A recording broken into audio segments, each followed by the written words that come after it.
सभी दोस्तों को नमस्कार। कैसे हो? आशा कर रहा हूं मस्त होंगे, स्वस्थ होंगे। आपकी तैयारी अच्छी चल रही होगी। आज मैं समांतर चतुर्भुज में बात करूंगा। समांतर चतुर्भुज। इसके पहले 2-4 मिनट में इसका बेसिक बता देता हूं। जो भी खतन सूत्र है उनको लिख देता हूं ताकि आपको एक जगह नोट्स बना लेने हैं। समांतर चतुर्भुज क्या होता है? जिसमें आमने सामने की भुजा क्या हो, बराबर भी हो और समांतर भी हो। ए बी सी डी ए क्या है? समांतर चतुर्भुज है। तो सबसे पहला पॉइंट आपको अपने नोट्स में क्या लिखना है? ए बी बराबर क्या है? सी डी है। और बी सी बराबर क्या लिखना है? ए डी लिखना है। एक नंबर तो ये लिख लेना है। दूसरी बात ये है कि ये आपस में क्या होती है? समांतर है। चतुर्भुज क्या है? समांतर है। तो देखो ए बी किसके समांतर है? सी डी के। और बी सी किसके समांतर है? ए डी के। समझ गए? इसके बाद में इसमें क्या होता है? आमने सामने के कोण क्या होते हैं? बराबर होते हैं। बराबर होते हैं तो इसका मतलब कोण ए बराबर तो क्या होता है? कोण सी। और कोण बी बराबर क्या होता है? कोण डी। इसके बाद में ये देखो इस जो ये समांतर है तो इसके मतलब ये आसन कोण भी आपस में क्या होते हैं? बराबर। 4 नंबर का बिंदु आपको अपने नोट्स में क्या लिखना है? कोण ए प्लस कोण बी बराबर क्या होता है? 180 डिग्री। इसी प्रकार क्या करोगे? ये भी एक समांतर एक ही है। इस पर भी तो ये आसन कोण बन रहे हैं ना। बी और सी का मान भी क्या होता है? 180। सी और डी का मान भी क्या होता है? 180। पहली बात क्या है? आमने सामने की भुजा बराबर होती है। बाद में क्या लिखना है? आमने सामने की भुजा समांतर भी होती है। इसके बाद में क्या लिखना है? आमने सामने के कोण क्या होते हैं? आपस में बराबर तथा ये आसन कोणों का योग कितना होता है? 180 डिग्री। इसके बाद में थोड़ी सी विकर्ण के बारे में बात करते हैं। विकर्ण के बारे में क्या बात करते हैं? देखो इसमें यह है बीडी एक विकर्ण है। अब ये बीडी क्या है? एक विकर्ण। तो इसका मतलब ये विकर्ण इस समांतर चतुर्भुज को दो बराबर क्षेत्रफल में बांट रहा है। कहने का मतलब ये इसका क्षेत्रफल और इसका क्षेत्रफल आपस में क्या होता है? बराबर। अब जब ये विकर्ण भी ऐसे निकालते हैं तो ये 4 बराबर क्षेत्रफल वाले भागों में बट गया है। कहने का मतलब अगर ये बिंदु O है। अब इंपॉर्टेंट बात क्या लिखनी है वो देखो, जो कंपटीशन में प्रश्न पूछे जाते हैं। समांतर चतुर्भुज के विकर्ण एक दूसरे को समद्विभाजित करते हैं। क्या करते हैं? समद्विभाजित। कहने का मतलब ओ ए बराबर क्या होता है? ओ सी। तथा ओ बी बराबर क्या हो गया? O D. ये लाइन लिख लेना, लगभग प्रश्न पूछे जाते हैं। अब देखो ये जबकि ये समद्विभाजित तो करते हैं लेकिन 90 डिग्री कोण पर नहीं काट रहे हैं और ना ही ये आपस में क्या है? 90 डिग्री पर भी तो नहीं काट रहे हैं। अब इसके बाद में देखो परिमाप। समांतर चतुर्भुज का परिमाप कैसे निकालोगे? परिमाप का मैंने तो एक ही सूत्र बताया है। क्या बताया है? चारों तरफ से मापना है। अगर ये भुजा ए है तो ये भी ए है, ये बी है तो ये भी बी है। तो कहने का मतलब 2 कोष्टक ए प्लस बी हो गया। परिमाप के बाद में हम बात करेंगे क्षेत्रफल की। किसकी बात करेंगे? क्षेत्रफल की। अब क्षेत्रफल क्या होता है? सभी को पता है क्षेत्रफल क्या होता है? आधार गुणा ऊंचाई। आधार गुणा ऊंचाई। ये चीज भी आपको नोट कर लेना है। लेकिन प्रश्न कैसे आता है वो देखो। प्रश्न इस प्रकार पूछता है कि ए और बी का मान दे दे और एक कोण दे दे। जब दो भुजा दे दे और क्या दे दे? उनके बीच का कोण। तो फिर क्षेत्रफल कैसे निकालोगे? क्षेत्रफल निकालोगे A B sine theta. A B sine theta. कहने का मतलब ए और बी का मान आपको दे दिया है और उनके बीच का कोण भी दे दिया है। तो ए बी क्या लगा रहा है? Sign theta. अब ये क्यों कर रहे हैं? क्योंकि हमने त्रिभुज में क्या पढ़ा था? 1/2 ए बी साइन थीटा। जब त्रिभुज की दो भुजा और उनके बीच का कोण दे दे। लेकिन यहाँ कितने त्रिभुज बन रहे हैं? एक त्रिभुज ये बन गया और एक ये बन गया, तो इसलिए इस दो को काट दिया है। इसके बाद में क्षेत्रफल और किस तरीके से निकाला जा सकता है? अब मान लो आपको विकर्ण दे दे, दो विकर्ण दे दे, उनके बीच का कोण दे दे, तो क्षेत्रफल कैसे निकालोगे? बताओ। 1/2 d1 d2 sine theta. d1 d2 sine theta. इस प्रकार ये निकालने, ये सभी को आपको नोट्स बना लेने हैं। इसके बाद में मैं एक लाइन और बताता हूं बढ़िया, जो परीक्षा में वहां से प्रश्न छप ही जाता है। ये क्षेत्रफल की बात हो गई है। भुजाओं और विकर्ण में क्या संबंध होता है? लिखो भुजा और विकर्ण। भुजा और विकर्ण में क्या संबंध होता है भाई? बताओ। कहने का मतलब विकर्ण 1 का स्क्वायर प्लस विकर्ण 2 का स्क्वायर। अब इसको हल कैसे करोगे? 2 कोष्टक ए स्क्वायर प्लस बी स्क्वायर। ये दोनों क्या है? आपस में विकर्ण है। और ये क्या है? दोनों भुजा है। यह संबंध याद कर लेना। अगर ये आपको नहीं आ रहा है तो प्रश्न हिलेगा ही नहीं। इसलिए आपको ये अपने नोटबुक में बिल्कुल लिख लेना है। भुजा और विकर्ण के मध्य संबंध क्या होता है? d1 square plus d2 square बराबर 2 कोष्टक a square plus b square. इसके बाद में एक क्वेश्चन और आता है, जब ये कोई समांतर चतुर्भुज है, क्या है? समांतर चतुर्भुज ए बी सी डी। अब इन शीर्षों से जब हम इनके अर्धक खींचते हैं, मान लीजिए ये अर्धक यहां आया है, अब इस कोण का अर्धक यहां आया है, इसका अर्धक यहां आया है और इसका अर्धक यहां आया है। कहने का मतलब ये पी क्यू आर एस, जब इन चारों कोणों के अर्धक मिलकर एक आकृति बना रहे हैं तो यह आकृति क्या बनी है? P Q R S. और यह क्या होता है? आयत। अब आपके सामने प्रश्न कैसे खड़ा कर देगा? वो दे देगा कि ए बी सी डी एक समांतर चतुर्भुज है दी गई आकृति में, और पी क्यू बराबर हमें दे देगा 3 सेंटीमीटर, और हमें पूछ लेगा आर एस। तो हमें यह पता होना चाहिए पी क्यू आर एस क्या है? आयत है। आयत है तो आयत में भी आमने सामने की भुजा क्या होती है? बराबर। अगर ये 3 है तो ये भी कितनी हो जाएगी? 3। इसके बाद में देखो एक बढ़िया फैक्ट और बता देता हूं मैं, इसके बाद में हम थोड़े क्वेश्चन हल करेंगे। क्या फैक्ट है? मान लीजिए समांतर चतुर्भुज के अंदर एक बिंदु है। क्या है? एक बिंदु है, ये लो ए बी सी डी। ये क्या है?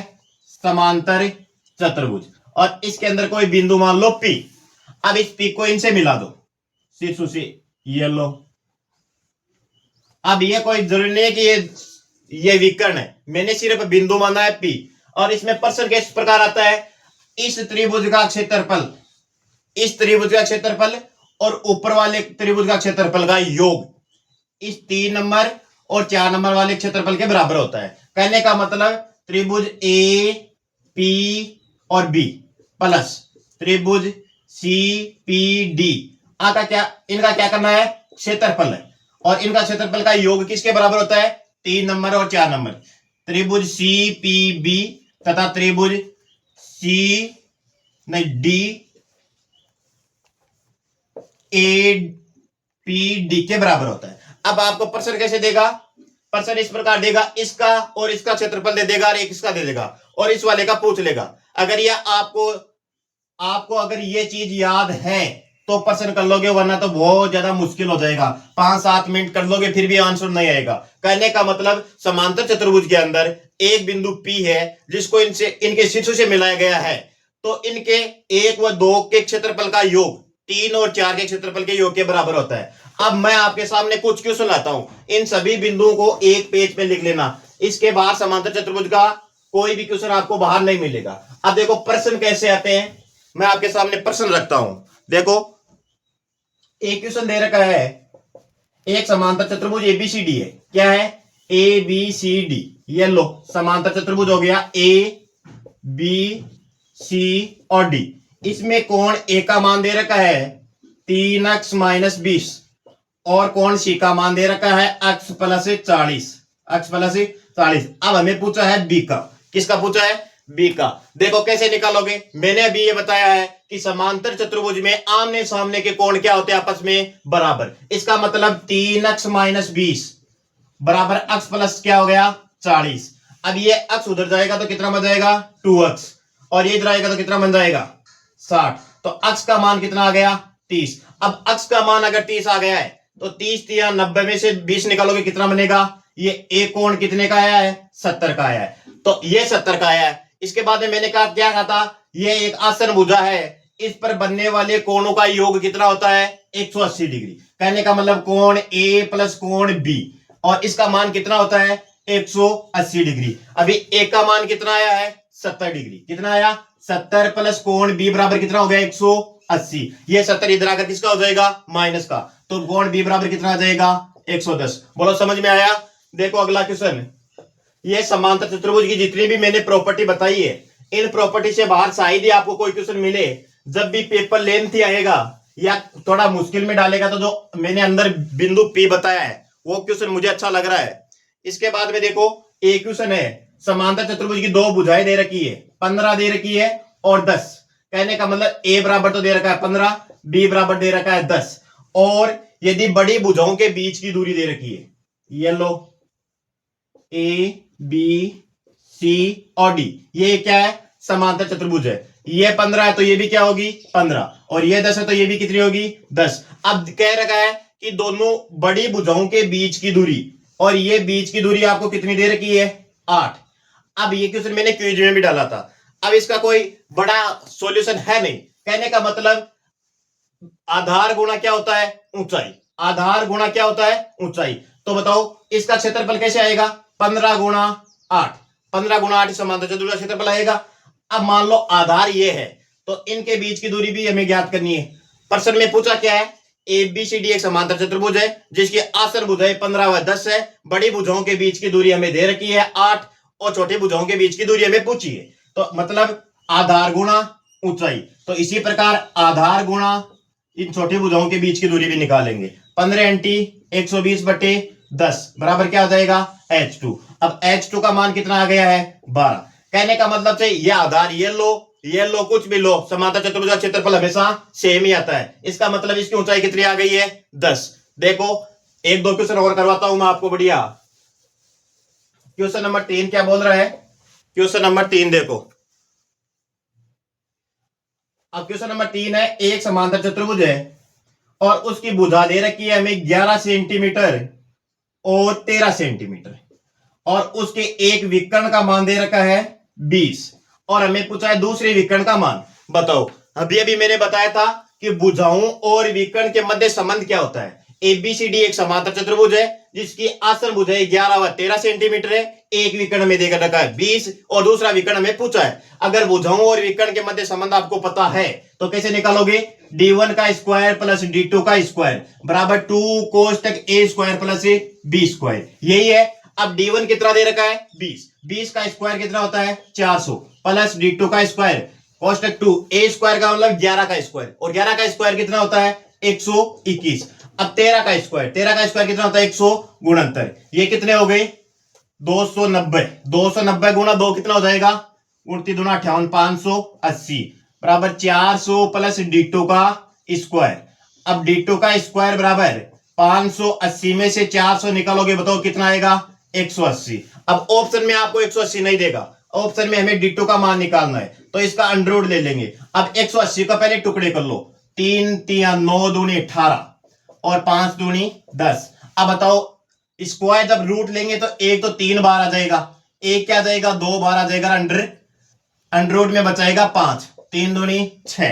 तो इसका मतलब इस विकर्ण की लंबाई कितनी आई है 6√5। यह बढ़िया क्वेश्चन है। भुजाओं और विकर्ण के बीच में संबंध क्या होता है, d1 का स्क्वायर प्लस d2 का स्क्वायर बराबर 2 कोष्टक a square plus b square, जहां a व b समांतर चतुर्भुज की आसन भुजाएं हैं।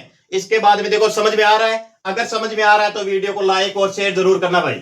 देखो अगला क्वेश्चन मैं आपके सामने ला रहा हूं, क्वेश्चन नंबर 4 देखो। क्वेश्चन नंबर 4 क्या है, क्वेश्चन नंबर 4 दे रखा है एक समांतर चतुर्भुज है। क्या है आपके सामने, एक समांतर चतुर्भुज है A B C D. A B C D क्या है, एक समांतर चतुर्भुज है और इसके अंदर एक बिंदु दे रखा है पी।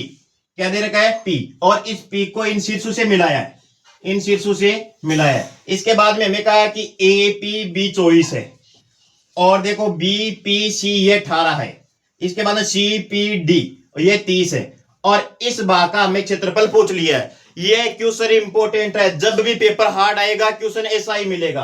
अभी मैंने बताया था कि समांतर चतुर्भुज में यदि कोई अंदर कोई बिंदु P है और हमें ये पूछ ले क्षेत्रफल, तो इसका और इसके क्षेत्रफल का योग इसके और इसके बराबर होता है। कहने का मतलब ये लाइन देखो, त्रिभुज ए पी बी प्लस त्रिभुज सी पी डी के क्षेत्रफल का योग बी पी सी प्लस त्रिभुज ए पी डी के बराबर होता है। कहने का मतलब इसका और इसका क्षेत्रफल का योग इसके और इसके बराबर होता है। तो देखो 24 प्लस 30 का मान 18 प्लस त्रिभुज ए पी बी डी के बराबर होता है।